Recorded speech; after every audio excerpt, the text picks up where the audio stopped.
আরে বাবু আর বাঁচবো না, তুই বিষ এনে দে, যন্ত্রণা সহ্য করতে পারছি না। এটা পিজিতে? পিজিতে ভর্তি নেই, ট্রিটমেন্ট হয়নি, কোনো ওখানে ট্রিটমেন্ট ভর্তি হয়নি। হয়নি। আচ্ছা, তারপর আমার ছেলে এক ম্যাডামের পায়ে ধরতে তখনই ভর্তি ভর্তি নিল নিয়েছে। আমার। আচ্ছা। তারপরে ওই ফরেস্টারের লোক এসে ওরা ওই মানে বোম টোম ফাটিয়েছে। আচ্ছা। বোম টোম ফাটালে এটা হচ্ছে 20 দিনের মতন হচ্ছে। আচ্ছা, তা আবার বোম টোম ফাটাতে ওরা দেখলো যে পালিয়ে চলে যাচ্ছে। দুটো জোড়া বাঘ এসছে, তাই? জোড়া বাঘ। আচ্ছা, এই যে ভিডিওটা, ছবিটা দেখছেন পেপারে, এটা অ্যাকচুয়ালি আমারই করা। তো আমি নিজেও জানতাম না এটা। দাদার সাথে জঙ্গলে দাঁড়িয়ে ভিডিওটা আমারই করা। তো এই যে বর্তমান অবশ্য, হ্যাঁ, জল উঠে গেলে তো আর খুঁজে পাওয়া যাবে না। হ্যাঁ হ্যাঁ হ্যাঁ, দাদা এখনো তাহলে জল কি এখানে ওঠে না নাকি, যে এখনো ছাপ রয়েছে? একদম মাথাটা ফেটে গেছে, আমি শব্দ পেয়েছি। তারপর 8 মাস পরে আমার জ্ঞান এসছে। 8 মাস পরে আমার দেখলাম কোথায় কি করেছে বাঘ। বেঁচে আছি যে আমি তো জানতাম না কি করে বাঁচলাম। আমার সাথীরা লড়াই করে বাঘকে লাঠি ছড়া দিয়ে মারধর করে বাঘকে নৌকার থেকে নামিয়েছে। আমি সাধুবাদ জানাই আমাদের বিদ্যা ফরেস্ট টাইগারের অফিসারদের। চোখের মাত্র কয়েক ইঞ্চি দূরেই নরখাদকের ভয়াবহ মুখটা লালা গড়িয়ে পড়ছিল দাদার চোখের ওপরে। তারপর আর কিছু মনে নেই। দীর্ঘ 8 মাস পর দাদার জ্ঞান ফেরে। পরে দাদা জানালেন, যেভাবে মানুষ মাছের মুড়ো খায় সেভাবেই বাঘটা তার মাথাটাকে মুখের মধ্যে পুরে নিয়েছিল। কিন্তু এক্ষেত্রে অবশ্য সে চেবানোর সুযোগ পায়নি। তবে তার দাঁতের চাপে দাদার মাথার খুলি ফেটে যাওয়ার শব্দ নিশ্চয়ই শুনতে পেয়েছিলেন নৌকায় থাকা তার সহযাত্রীরা। আশিসদা বেঁচে আছেন, তবে কর্মক্ষমতা পুরোপুরি হারিয়েছেন। এখন তার মাথার চারপাশে শুকনো গাছের শিকড়ের মতো কেবলই ছড়িয়ে থাকা শুকিয়ে যাওয়া ক্ষতচিহ্ন। মাথা সারা বছরই কামানো থাকে। চোখের দৃষ্টিশক্তিও অনেকটাই কমে এসছে এবং স্মৃতিশক্তি বেশ খানিকটা লোপ পেয়েছে দাদার। নমস্কার, আমার নাম আশিস দাস। আমি বসছি আমাদের এখানে যে জেলেরা আমরা প্রত্যেক বছর পুজো করি, মা বনবীর মন্দিরেই বসে আছি। আমরা সব জেলেরা এই পুজোটা প্রত্যেক বছর করি, মা বনবীর পুজো। আর মা বনবীকে যদি আমার জঙ্গল করি, মা বনবীকে বিশ্বাস করি। আমাদের বনবীর মন্দির আছে আমার বাড়ির কাছাকাছি। আমি সুন্দরবনে মাছ ধরতে গিয়ে আমার বাঘের সঙ্গে লড়াই হয়। আমার সাথীরা লড়াই দিয়ে ছাড়িয়েছে, কিন্তু মা বনবীর ভরসা আছে বলে আমি আমার বিশ্বাস করে বেঁচে আছি। আমি বাঘকে ধরে বলেছিলাম, মা গো বাঁচাও। তার জন্য এই বনবীর মন্দিরে বসে আমি গল্পটা আপনাদের শোনাচ্ছি কী হয়েছিল আমার ওই দিন। আমি সুন্দরবনে মাছ ধরতে যেতাম।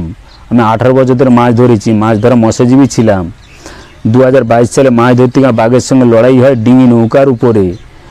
ভারতপক্ষে নৌকার উপরে বাঘ ওঠে না, এটা আমরা জেলেরা জানি, কিন্তু অনেক কারণে উঠে যায়। যদি কোনো পাড়ের জঙ্গলে পাড়ে নৌকো ঠেকে যায়। সেদিন ওয়েদার একটা খারাপ ছিল, আমরা বাড়ির থেকে বেরিয়ে যাই 8 দিনের জন্য। 7 দিনের দিন আমার নৌকায় বাঘ উঠেছিল। তার কারণ হচ্ছে ঝড়। সেদিন একটা আকাশে মেঘ ছিল, থাকতে ধবনি বলে একটা খাল, সরু খাল, ওই খালে নৌকো ঢুকে দিয়েছিলাম। দেওয়ার পর আমার গায়ে জ্বর ছিল, আমি ঘুমাচ্ছিলাম। কিছুক্ষণ পরে আমার যার সঙ্গীরা ছিল ওরা চিৎকার করতে আমার ঘুম ভেঙে গেছে। আমি মুখতে কাঁথা সরিয়ে দেখি বাঘ দাঁড়িয়ে আছে। তখন বাঘকে জড়িয়ে ধরেছিলাম, জড়িয়ে ধরে বলেছি, মা গো বাঁচাও। মাথাটা ফেটে গেছে, আমি শব্দ পেয়েছি। তারপর 8 মাস পরে আমার জ্ঞান এসছে। 8 মাস পরে আমার দেখলাম কোথায় কি করেছে বাঘ। বেঁচে আছি যে আমি তো জানতাম না কি করে বাঁচলাম। আমার সাথীরা লড়াই করে বাঘকে লাঠি ছড়া দিয়ে মারধর করে বাঘকে নৌকার থেকে নামিয়েছে। আমি সাধুবাদ জানাই আমাদের বিদ্যা ফরেস্ট টাইগারের অফিসারদের। খবর পাওয়ার সঙ্গে সঙ্গে আমাকে জঙ্গল থেকে তুলে নিয়ে চলে এসছে। আমার সাথীরাই ফোন করেছিল আমাদের এলাকায়, প্রতি এলাকার মানুষ খবর দিয়েছে, দিতে বন দপ্তর ওখান থেকে আমাকে নিয়ে এসছে। এটা আমার বড় সাধুবাদ। আমার নাকে বাঘের নখ লেগেছিল, পিঠে একটা নখের দাগ আছে। আমার এটা চামড়া কেটে লাগানো, সার্জারি করা থাইর থেকে, এখান থেকে আর এখান থেকে নিয়ে। আমার এখন একটা অপারেশন বাকি আছে, এই জায়গাটা হাড় নেই আমার এখনো, এইটার জন্য ভুগছি। ঘটনার সূত্রপাত যে জঙ্গলে, অর্থাৎ সেই নেতিধোপানি বা ধুবনির খালে মাত্র 7 দিনের ব্যবধানেই একই গ্রামের 2 জন বাসিন্দা, আশিস দাস এবং গৌর মাইতি, দুজনেই ভয়ঙ্কর বাঘের আক্রমণের শিকার হন। দাদার মাথার পরিস্থিতি তো দেখলেন, আর গৌর মাইতির বাদিকের চোখ একদম ছিঁড়ে খাল আছে, বালির খাল। আচ্ছা, ও খাল আছে, আরেকটু দিকে চলে যাবে। খাল আছে, যে খাল আছে ওই খালে রাত্রে আছি, রাত্রে থাকতে থাকতে আর কটা জাল মেরেছি, কোনটা আছে, কোনটা অনেক কটা বোর্ডও আছে, নৌকো আছে কোনটায়। হঠাৎ মাত্র আমরা খেতে বসছি, আর এক পাশের বোট থেকে হাং মারে বলছে হাতে তেল পড়ে গেছে, গরম তেল তার হাতে পড়ে গেছে রান্না করতে করতে। বলছে লাইট মারে যখন দেখে জঙ্গল দিকে বাঘ আসছে, বাঘ নৌকোর দিকে রাত্রে ঘটনা। তারপরের দিন আমি বললাম দেখ এখানটা থেকে জাল টাল তুলে, আমার নৌকো আমি মাঝি, আমি সবকিছু, আমি জাল টাল তুলে চল পালিয়ে যাই, চল এখানটা থাকার দরকার নেই, একটু দূরে চলে যাই। গেছি ওখানটাকে, সোমবার বড় মঙ্গলবার দিন ওখানটা থেকে উঠে পালিয়ে গেছি, গিয়ে আরো 1 ঘন্টা দিয়ে গেছি। ওটা খোলাপোতা বলে একটা জায়গা, খোলাপোতা আর একটা এক বয়া ওখানটা আছে। ওখানটা শনিবার কদিন মাছ ধরছি আছি ওখানটায়, কোনো ব্যাপার নেই। আর একটা বোট আছে, বেঞ্জালের বোট, ও বাইরে আছে, মাছ ধরতে গেছে। আমি সকাল থেকে উঠে রান্না বান্না করেছি, রান্না বান্না করে ওখানটায় 3টের সময় খেয়ে দিয়ে শুয়ে পড়েছি, বেলা 3টে শীতের সময়। আমি মাছি আর আমি তো একটু পাশায় গিয়ে শুয়েছি, রোদ পুড়েছি বলে পাশায় শুয়েছি, আর ওরা 4 জন নৌকো ছয়ের ভিতরে শুয়ে আছে। হঠাৎ মাত্র কোন পাশ থেকে কিভাবে কেন নৌকো এসে উঠে বললাম, নৌকো মাঝখানে গ্যারাবি করা। কয়জন ছিল তোমরা? 5 জন ছিলাম, 4 জন ছয়ের ভিতরে, আমি ছিলাম পিছনে রোদে শুয়েছিলাম। শোয়া যাওয়ার ঘুম ধরাতে আমার, এবার ওরা বাঘ বাঘ করে চিল্লাচ্ছে, নৌকো বাঘ উঠে গেছে, ওদের হাতের কাছেও কিছু নেই যে মারার কোনো কিছু নেই। আমি উঠে যে একটা বাড়ি মারতে গেছি, সঙ্গে সঙ্গে এখানে থাবা মেরেছে, থাবা মেরে আমার ফেলে দিয়েছে। ফের উঠতে যাচ্ছি, ও জাম দিয়ে পড়েছে। ওটা শনিবার, আবার শনিবার জাম দিয়ে পড়েছে, পড়ার সঙ্গে সঙ্গে বাঘও জলে পড়ে গেছে, আমিও জলে পড়ে গেছি, দুজনে। ও আমার টেনে নিয়ে যাচ্ছে, ওই লাথি মেরে তোর আমি জানি আর বাঁচবো না, লাথি মেরে কোনো রকম জলে পড়ে গেছি। ও জল থেকে হাত থেকে নৌকরের পাশে উঠেছি। রাত্রিবেলা হচ্ছে, একটা দিনের বেলা, বেলা 3টের সময়। আমি নৌকরের পাশে চলে এসেছি। আমার কাকা ভাবছে কি মনে হয় ভাইপোকে নিয়ে চলে যাচ্ছে, রক্ত লাল হয়ে গেছে, মনে হয় ভাইপোকে নিয়ে চলে যাচ্ছে। কাকা কি করেছে, আমি তো নৌকো তো উঠেছি কোনো রকম, উঠি যখন দেখি এখানটা যে পিচকারি দিয়ে মাথা থেকে হাত থেকে দূরে রক্ত চলে যাচ্ছে। এইটা এতবার ডি হয়ে গেছিলাম, পিচকারি দিয়ে চলে যাচ্ছে। মাথা টাথা সব নখের আঁচড়, সব নখের আঁচড়। ওইখানটা থেকে কোনো রকম আমি নৌকোতে উঠলাম। তারপরে আমি বলছি কাকা দেখো কি অবস্থা, দেখো দিয়ে কি হবে, আর বাঁচবো কি আমি, ওর কিচ্ছু হবে না। ওরা কি করছে, 4-5টা গামছা এর বেঁধেছে, বাঁধার পর ওই বোট আলাকে ডেকেছে, বাইরে বেঞ্জল পাতা আছে, ওরাও দেখেছে আমাদের এরকম হয়েছে। ওরা এসে কোনো রকম টেনে হাবহাতা ক্যাম্পে আনে। হাবহাতা ক্যাম্পে থেকে ওখানটা আসতে 5টা বেজে গেছে। ওখানটা থেকে স্প্রিং বোটে আসছি গোসাবাতে, তখন 7:30-8টা এখন বেজে গেছে, স্প্রিং বোটে এসছি। তারপরে গোসবা হাসপাতাল তো কোনো সেলাইয়ের তো কোনো ব্যবস্থা নেই এখানটায়, আর সেলাই ওকে দিতে পারবে না। তারপর সারা রাত গেল, নীলরতন মিটে ট্রান্সফার করে দিল। ওখানটা আমার শালিটালি থাকে, প্রথম নীলরতনে, নীলরতনে তো বলছে নীলরতন না, শালিটালি বলছি কটে পিজিতে আসো, পিজিতে এসে জামাইবাবুকে পিজিতে আনো। পিজিতে গিয়ে আমার ছেলে, আমি আর আমার শালা ক্যান্সারও মারা গেছে, সেও ছিল, মারা গেছে, মারা গেছে। তারপর তো ওখানটায় আমার ছেলেরা রক্ত সমানে বার হয়ে যাচ্ছে। আমি ভোর হয়ে এসছি, তখন 4:30 বাজে। আরে বাবু আর বাঁচবো না, তুই বিয়েছে না, যন্ত্রণা সহ্য করতে পারছি না। এটা পিজিতে ভর্তি হয়নি। তারপর আমার ছেলে ম্যাডামের পায়ে ধরতে, তখনই ভর্তি নিল আমার, বেলা 9টার সময় ভর্তি নিল। তারপরে ওইখানটা ছিল 1 মাস। 1 মাসের পর ওখানটা সার্জারি করলো। চোখের তো যন্ত্রণা, চোখের অবস্থা দেখেছে, চোখ নিয়ে সকল সময় কপাল থেকে চুলটা একটুখানি তোলে দেখি, অনেকটাই। এই চোখ নিয়ে সবসময় এখনো ওষুধ তো মানে মুখের সামনে দাঁড়া আছে। আচ্ছা, তবে থেকে এই অবধি চলছে জীবন রাখার মতো, কোনো আর জীবনে কোনো দাম নেই।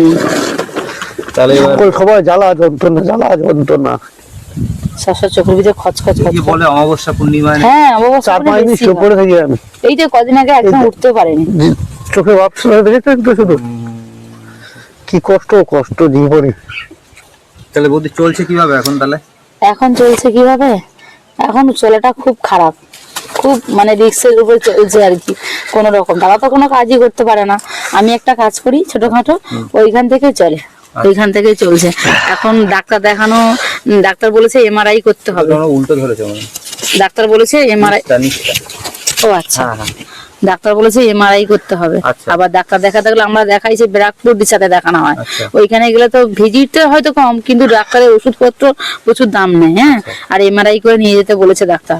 এখন এমআরআই করতে পারিনি, করে নিয়ে যাব, দেখছি তাহলে ভাবছি। তুমি ড্রপটা দাও দেখি। হ্যাঁ, এই ডবটা কন্টিনিউ চলে, মানে মিনিটে মিনিট দিতে হয়, মিনিটে মিনিট দিতে হয় এই ডব। তো এইটা আমাকে দিয়ে ছবি পাঠাতে পারতে। হ্যাঁ, পাঠিয়েছিলাম আপনাকে তো। আমি কি এইটাই এনেছি? হ্যাঁ, এইটাই এনেছেন, ও আচ্ছা, আচ্ছা। এইটাই এনেছেন। প্যাকেট হ্যাঁ খুলে দেখিনি আমি আর। হ্যাঁ, এইটাই, এই ওষুধটাই সবসময় চলে। আচ্ছা, আচ্ছা। মানে কি হয়, জল তো নেই, শিরা উপশিরা কিছু তো নেই, আচ্ছা। কিন্তু এটা দিলে একটুখানি ক্ষণিকের মতো একটুখানি সময় উনি একটু সুস্থ থাকে, আর কিছু না। তাই ভাবছি দাদা যদি কোনো যোগাযোগ হতো না, চোখে তুলে দিতে পারতাম। উনিও বলছে যে আমি তাহলে কি দেখতে পায় এখন? চোখে দেখতে পায় না, দেখতে পায়। যদি চোখে তুলে দেওয়া হতো।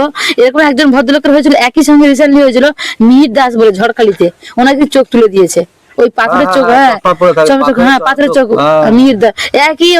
একই নভেম্বরে এইসব হয়েছে, একই চাঁদে। আমরা ওই একটা ক্যাম্প হয়েছিল, গেছিলাম ওইখানে, আচ্ছা। ওনার সঙ্গে সাক্ষাৎ হয়েছিল। আমি গেছিলাম ওনার কাছে। গেছিলেন? হ্যাঁ, মিহির দাস। ওরা একটা চোখ দেখেননি, একদম পুরো পাথরের, পুরো পাথর। ওইটাই যদি হতো না আমাদের, মানে চশমা পরে থাকে। হ্যাঁ, কাজ নাই করুক, পাথরটা লাগিয়ে দিলে শান্তি, উনি তো শান্তি পেতো। কি অবস্থা। তাতে এইটাই আমাদের হতো। এই ধার দিয়ে গেছে, রাত্রিবেলা এই ধার দিয়ে গেছে, এই পাশ দিয়ে গেছে। এই বাঁধের পাশে। হ্যাঁ, না না, হ্যাঁ, এই বাঁধ ধরে গেছে। এই আচ্ছা বাঁধ আচ্ছা ধরে আচ্ছা আচ্ছা আচ্ছা যে, আর আমার গানটা পার হলে আমার মেয়ের বাড়ি, কচি মেয়ের বাড়ি। ওখানে একটা শ্মশান আছে, আচ্ছা। ওপারে এপারে শ্মশানটা না, ওপারে শ্মশান। ওপারে শ্মশান। হ্যাঁ, কিসের মন শ্মশান। ও সন্ধ্যা পার হলে ওখানে খুব জঙ্গল মতন একটু। আচ্ছা। ওইখানে নাকি আজ কতদিন, ওখানে নাকি 12 দিন মতন ছিল। তাই? তারপরে ওই হ্যাঁ। ফরেস্টারের লোক এসে ওরা ওই মানে বোম টোম ফাটিয়েছে। আচ্ছা। বোম টোম ফাটালে এটা হচ্ছে 20 দিনের মতন হচ্ছে। আচ্ছা। তাও আর বোম টোম ফাটাতে ওরা দেখলো যে পালিয়ে চলে যাচ্ছে, দুটো জোড়া বাঘ এসছে। তাই? জোড়া বাঘ। আচ্ছা, এই যে গাছগুলো দেখছেন, এবার দেখা যাচ্ছে নদী ছিল এই গাছেরও পরে, ঠিক আছে? এবার ভাঙতে ভাঙতে ভাঙতে এই অবধি এসছে। গতবার বর্ষার সময় যখন এসেছিলাম তখনও এই পোর্শনটা ছিল, এই যে গাছগুলো যেখানে রয়েছে এই পোর্শনটা ছিল। এখন সেটা ভাঙতে ভাঙতে একদম ঢুকে গেছে, খুব বিপজ্জনক অবস্থা। তো ফাইনালি এবছর সম্ভবত ওই রিং বাঁধ যেটাকে বলা হয়, কংক্রিট বাঁধ, তো সেই বাঁধ হবে। একদম ধসে নেমে গেছে এই জায়গাটা পুরো, আশা করি দেখাতে পাচ্ছি। টুরিস্ট লঞ্চগুলো এদিক থেকে ঢুকছে, ঢুকে এই দিক থেকে বেরিয়ে যাচ্ছে, সুদর্ণখালি জঙ্গলের অপোজিট সাইড থেকে।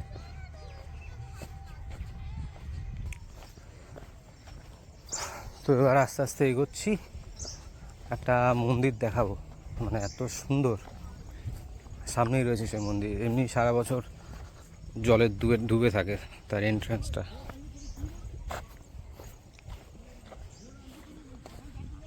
হচ্ছে চিকিৎসা বলতে আমি ওষুধ খাই, লিপিপুল 500, যেটা কন্টিনিউ খেতে হবে বলেছে। আপনি একবার নিয়েছিলেন দাদা, ওই ওষুধটা আমাকে খেতে হবে, ওটা আজীবন খেতে হবে, ডাক্তারও বলেছে, নিরো ডাক্তার। আচ্ছা।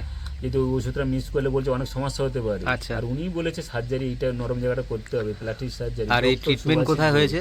এটা কলকাতা ধাবা বাইপাস, আচ্ছা। অতীন্দ্র মেডিকেয়ার, আচ্ছা। DRNK পদ্মার। আচ্ছা, এইটা কি মানে এই জামাটা কারা দিয়েছে? এই যে এই জামাটা ইনি এসেছিলেন, উনি অভিজিৎ সিনহা গাইড ছিল।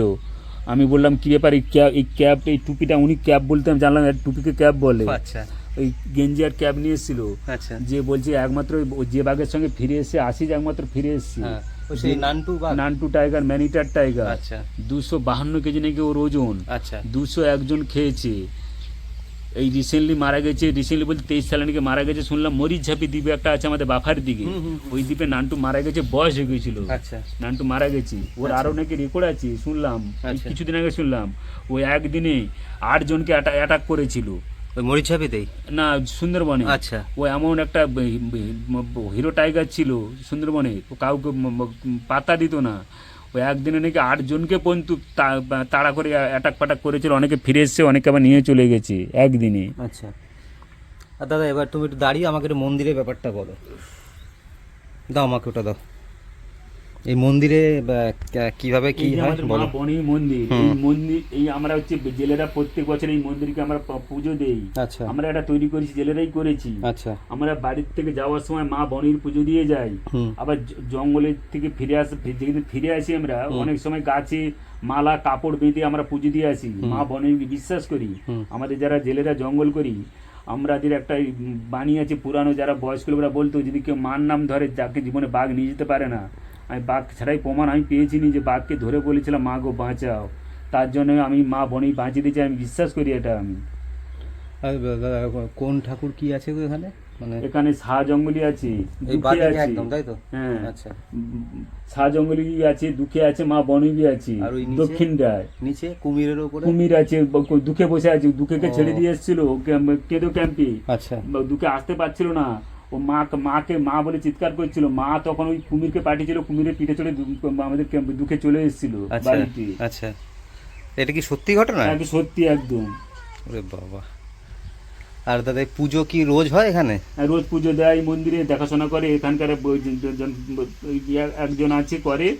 আর এই আমাদের প্রত্যেক বছর এই এসে গেছে দিন, এই আমাদের প্রত্যেক বছর এই পুজোটা হয়। আচ্ছা আমরা জেলেরাই করি। ওই সেই বৈশাখ মাসের শেষ মঙ্গলবারের যে পুজো? এরকমই করি আমরা, প্রত্যেক আচ্ছা, বছর করি। আচ্ছা আচ্ছা আচ্ছা। আচ্ছা দাদা ঠিক আছে, তোমার একটু মাথাটা একবার ভালো করে দেখিয়ে দিই। আমি এইটার জন্য শুধু ভুগছি, আমি প্রচুর কষ্ট। একটু আলো করে আসবা? বাবার জমি জায়গা নেই, তার জন্য আমি ফেসে গেছি। আমি আর কি করি, সব বিক্রি হয়ে গেছে। অন্ধকার এক হচ্ছে দাদা, একটুখানি আলো। গায়ে বিক্রি হয়ে সব শেষ হয়ে গেছে। তো আমি ধরো তো দাদা একটু এটা মাথাটা দেখিয়ে দিই তোমার ভালো করে। হ্যাঁ বলো কি বলছিলে বলো। আমি আমাদের সুন্দরবন যেহেতু আমাদের বাস করি, হ্যাঁ কিছু কিছু এরিয়া আছে, সুন্দরবনে সব এরিয়া না, কিছু কিছু এরিয়া আছে আমরা টাইগার এরিয়ায় বাস করি। একটা নদীর পারে টাইগার এরিয়া। হ্যাঁ হ্যাঁ আমাদের সুন্দরবনে আমার যে চিকিৎসা কলকাতা হয়েছে, আমাদের এরকম কোনো ব্যবস্থা যদি আমাদের সুন্দরবনে লাগোয়া যদি এরকম কোনো চিকিৎসার ব্যবস্থা থাকে, যদি আমরা বাইরের এরিয়া বাস করি, তাতে মনে হয় আমরা খুব উপকৃত হব। আমাদের কলকাতা ছুটতে গেলে আমাদের প্রচুর টাকা খরচ হয়ে যায় এর পিছনে। আচ্ছা আমাদের এই স্বাস্থ্যালয় যদি এই কাছাকাছি আছে হাসপাতাল গোসাবাতে, আচ্ছা এইটা যদি এই ব্যবস্থা চিকিৎসার ব্যবস্থা যদি করে বাবা, তো খুব মনে হয় আমার ভালো হবে, আমাদের দিক থেকে ভালো হবে। কি অবস্থা। আচ্ছা দাদা এইগুলো তো ব্যথা নেই? হ্যাঁ ব্যথা আমার তো ব্যথা আছে, এই জায়গাটা প্রচুর ব্যথা আমার, এই জায়গাটাতে। এই পোর্শনে না? হ্যাঁ প্রচুর ব্যথা এই জায়গাটাতে, এই যে কি গর্ত হয়ে গেছে পরিস্থিতি। এখন।